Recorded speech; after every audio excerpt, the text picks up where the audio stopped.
लक्ष्मीनाथसमारम्भां नादयामुनमध्यमाम् अस्मदाचार्यपर्यन्तां वन्दे गुरुपरम्परां यदिराजाय विद्महे श्रीभाष्यकाराय धीमहि तन्नो रामानुजार्य प्रचोदयात्. ஆழ்வார்கள் திருவடிகளே சரணம். எம்பெருமானார் திருவடிகளே சரணம். ஜீயர் திருவடிகளே சரணம். யோ நித்யமச்சுத பதாம்புஜ யுக்மருக்ம व्यामोगदस्तदितरानदृणाय मूने मेने अस्मद्गुरोर् भगवतोऽस्य दयैक सिन्धो ராமானுஜஸ்ய சரணம் சரணம் பிரபத்தியே. நீரார் கடலும் நிலமும் முழுதுண்டு ஏலார் ஆலமுளம் நிலமேல் துயிலந்தாய் சீரார் திருவேங்கடமாமலை மேயாராம் உதயடியேர் கருளாயே.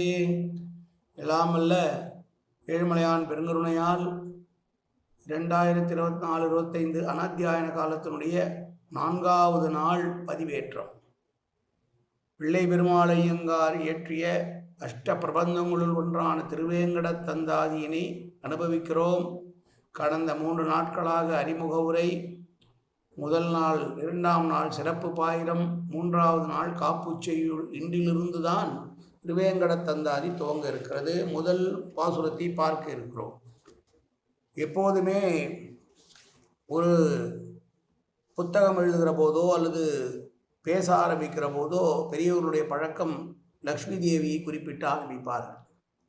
பொதுவாக உபன்யாசம் சொல்பவர்கள் ஸ்ரீயஸ்பதியான என்று ஆரம்பிப்பார்கள். ஸ்ரீயம் என்றால் ஸ்ரீ என்று குறிக்கும், திருமகளை குறிக்கக்கூடியதை சொல்லி மங்களகரமாக ஆரம்பிக்க வேண்டும் என்று சொல்வார்கள். அந்த அடிப்படையிலேயே இந்த அந்தாதியினுடைய முதல் செய்யுளும் எப்படி ஆரம்பிக்கிறது என்றால் திரு என்ற சப்தத்தோடு ஆரம்பிக்கிறது.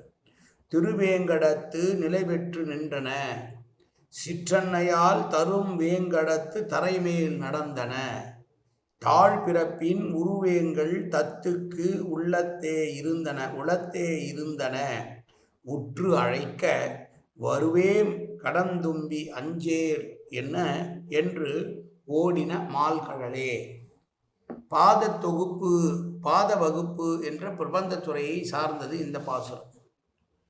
பெருமாளுடைய பாத சிறப்பை சொல்லுகிற பாசுரம். எப்படிப்பட்ட பாசுரம் என்று சொல்லுகிறார். வைகுந்தத்திலிருந்து கிளம்பி திருவேங்கட மலையிலே வந்து நின்றன உன்னுடைய கால்கள்.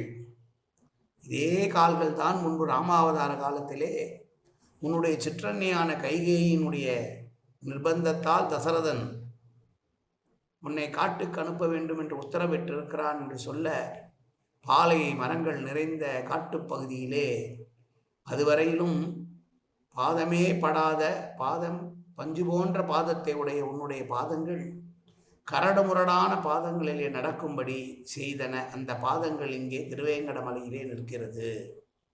அது மட்டுமல்ல, முதலையால் பிடிக்கப்பட்ட கஜேந்திராழ்வான் அரசனாயிருந்தவன் அகத்தியரின் சாபத்தால் யானையாய் மாறியவன், அதே போல நாரதர் சாபத்தால் முதலையாய் மாறிய கூஹு என்கிற கந்தர்வன் ஆகிய இருவருக்கும் முக்தி தர வேண்டும் என்ற காலம் வந்த பின்னால் ஒரு பாகவதனான கஜேந்திர ஆழ்வானுடைய பாதத்தை கூஹு என்கிற கந்தர்வன் என்கிற முதலை பிடிக்க ஆதி மூலமே என்று அழைக்க, அதுவரையிலே அங்கே கூடியிருந்த தேவர்களும் முனிவர்களும் யக்ஷ கிண்ணற கிம்புராதிகளும் நானல்ல என்று ஒதுங்கி கொள்ள, இதோ நான் வருகிறேன் என்று வைகுந்தத்திலிருந்து ஒரு வேழத்திற்காக இறங்கி வந்து முதலையை கொன்று யானையை மீட்டவனே, அப்படிப்பட்டவன் இருக்கிறான் இந்த திருவேங்கடம், அவனுடைய பாதத்தை பணிவோம் என்று சொல்லுகிறான். பொதுவாக பரத்துவம் பரமபதத்திலே எழுந்திருப்பதற்கு பரத்துவம் என்கிற முறை. வியூகம் என்பது திருப்பார்கடலிலே எழுந்திருக்கிற பெருமாளுக்கு வியூகமூர்த்தி என்று பெயர்.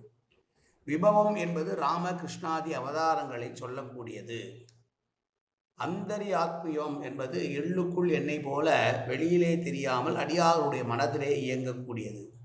அர்ச்சை என்றால் இன்றைக்கு நாம் கோயில்களிலே சென்று பார்க்கிறோமே, திருவல்லிக்கேணி பெருமாளை, சிங்கபெருமாள் பெருமாளை, ராமனை, கிருஷ்ணனை என்று அர்ச்சாவதார மூர்த்தியாக இருக்கிறார்.